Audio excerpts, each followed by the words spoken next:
What's up, guys? Welcome back. As part of the intro to the channel, we're trying to do some walk around videos introducing ourselves and our Jeep. So I'm Seth. This is my 2013 JK.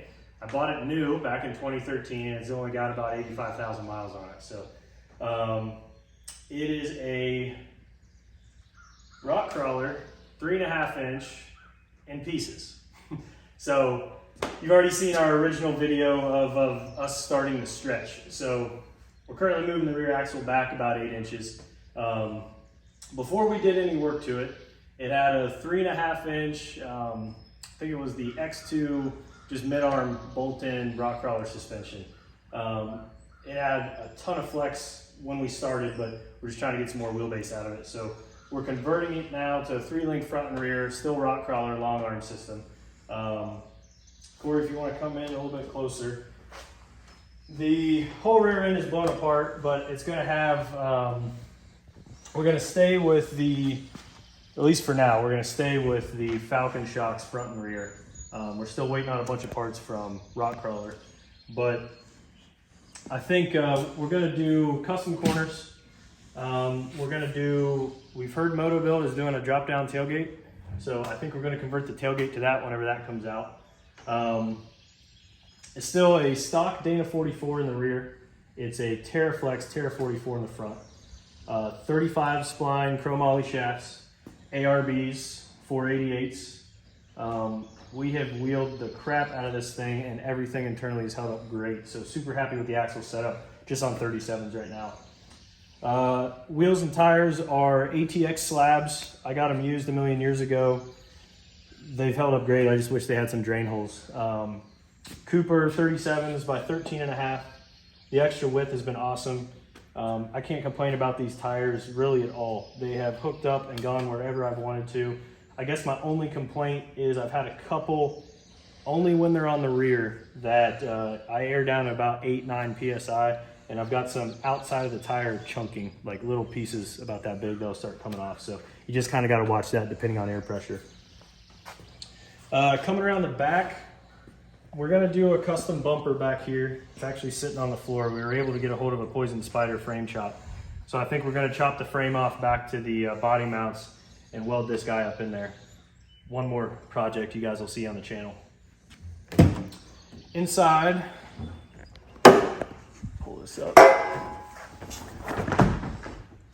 Inside, I just converted everything. We used to have a TerraFlex Alpha HD tire carrier on the rear. 37, that wheel and tire combo weighs 131 pounds. I actually put it on a scale.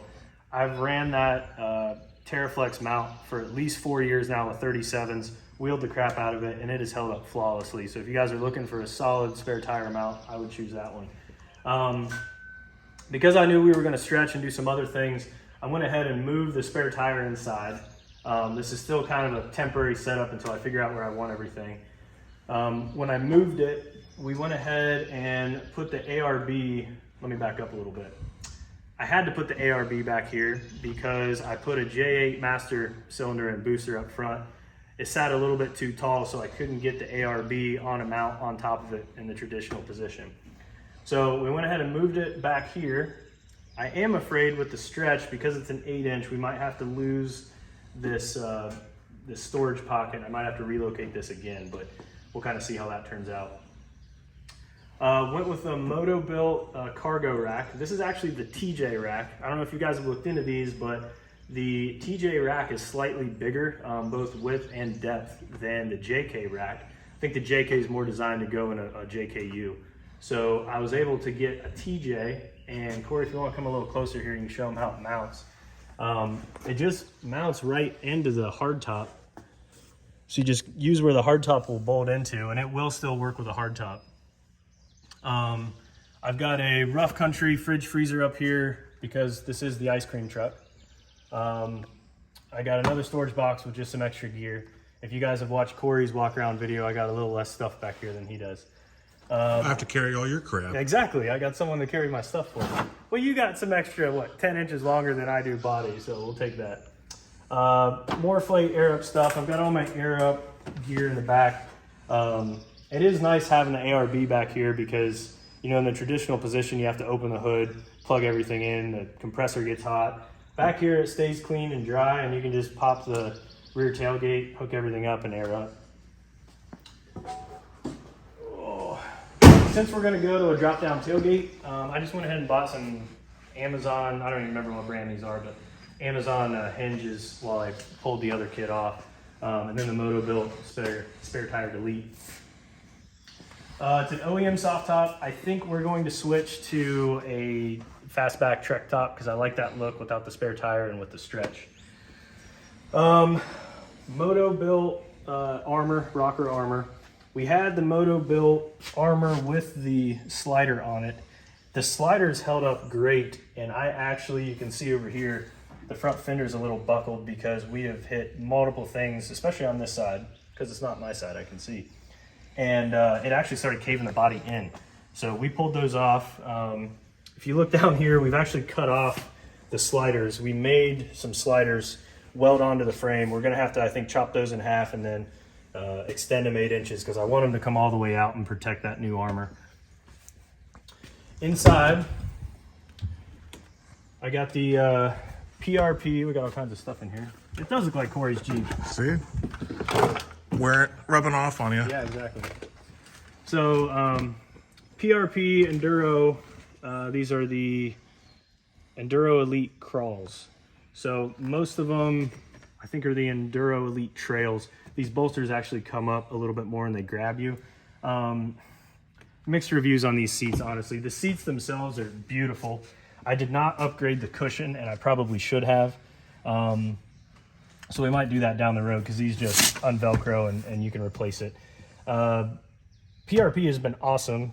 These are sitting on stock tracks. One of the other issues I had with the ARB was that because it's a two-door, the stock tracks have the tilt function, and you can't put the compressor underneath there with all the tilt mechanisms. So I still might change that down the road and just go to an aftermarket seat bracket, but we'll see. I've got some back problems. The driver's seat, before I put any lumbar in it, was causing me some back issues, but I think that was more me than PRP. I added the inflatable lumbar on the driver's side, and that helped out immensely. So if you guys are trying to spec out seats, I would say just get every option they have. The only thing I think I didn't get besides the cushion was you can get several different pockets for goggles or water bladders and things like that. I didn't need that, so I didn't get it. They are heated, super upgrade. I love those things. I kind of hid, if you look in there, Corey, I kind of hid the on-off switches in the center console, so it's a nice clean install. You can't really tell they're there. I did have them wired directly to the battery when I first installed them, and my wife and I both left them on and killed the battery. So if you're wiring those up, I recommend doing the ignition on modification. This is a Poison Spider sport cage, I think is what they call it. I didn't like the rock hard cage because it stopped up high. It didn't have an A-pillar that went all the way to the floor. This was a major pain to get installed. If you guys are looking to put one of these in, I mean, days we mess with this, trying to get everything tweaked and it's tight. But once it's in, it is awesome. I just rattle canned it. It's not powder coated. And it's been a really nice roll cage. The rock hard storage up top, I've got normally a tree saver and some recovery gear up there. Made a bracket for the handheld ham radio, which I think I might move to a permanent mount ham solution or a GMRS solution somewhere. Up top there, my switch pod is I think it's an Apollo Intech. It's a S-Pod knockoff essentially on Amazon. It was a quarter the price and I figured I'd try it, and so far it's held up great. I think that's it inside.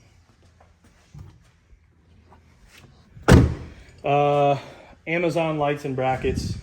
Also got the limb risers. We're in the process of changing the hood latches over. I just had some cheapo ones that started to get corroded. Nemesis fenders. I've got the rears off, obviously, because we're not going to put those back on with the stretch, but the fit and finish of these fenders are amazing. I would recommend these to anybody. They're aluminum. They're super strong. I've hit mine off of trees and rocks and everything else. So those are super nice. I thought about maybe modifying the rears to kind of go over the corners, but we'll just kind of have to see what that looks like. Poison Spider hood louver to try to keep everything cool. Moto-Built Tomahawk frame chop front bumper. This is probably the fourth bumper I've had on this thing. I obviously wanted a frame chop to get something tighter, but this also has a pass-through if I wanted to turn this into a suck-down winch. So the way this is set up without a front stretch, it's kind of difficult to get the winch cable down in there, so we might just do a little ATV winch underneath, but the bumper itself is great. So much clearance. I went ahead and did the Yankum rope. I can't remember what this actual fair lead is called, but you just have the loop now instead of the big hook. I had a Factor 55 Ultra hook on here.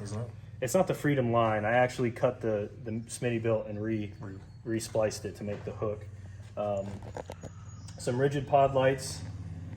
I've got a PSC steering cooler and their bracket. So I've got a Redneck Ram steering box with that cooler. It might have overheated a couple times. I don't know if I just overfilled or if it actually overheated. But the Redneck Ram has been acceptable. If you guys have looked into prices of hydraulic boost at all, Redneck Ram, you could buy 4 or 5 of them before you'd ever pay for a PSC system. So for now, it's worked. I know that the cylinder, I've had to rebuild once because I did bend their cylinder, but the box itself has held up okay. I actually think it's helped me in some situations because it's underpowered because it uses the stock steering pump. And there's times where I've seen PSC guys be able to move rocks out of the way, and I can't with low RPM, but I think that's actually saved my tie rod. I haven't had any issues with that, so maybe a benefit. Banks cold intake. We went, I think last year, I replaced the oil cooler and went with the all aluminum Dorman cooler. A lot of times guys will over tighten this cap for the oil filter and they'll crack the base and then you got oil leaking in the valley. So we replaced that last year. That's been a solid modification. The wiring looks like a rat's nest. I got to clean that up. Still better than mine. Well, I don't have a welder in mine. Amazon catch can. I'm still having some issues when I get up on an incline where it's burning oil essentially. We were actually talking about it last night. I've got a new PCV valve. I've already replaced it once, but I'm not sure if we've got a drain passage that's clogged up in the head or not, but one more thing to look at. I mentioned earlier the J8 booster. It does sit another inch or two above where the stock booster is. These things are super hard to find. High Lift Off-Road, shout out to those guys because they were one of the, I think, only people in the area that had one, and I snatched one up last year. I put that on before we went to Moab in September, and before with just stock Dana 44 brakes. Actually, that's not true. My front brakes are the big brake kit from Crown, so they're dual piston. My pedal would go all the way to the floor, but with that J8 Master, it's worked out great.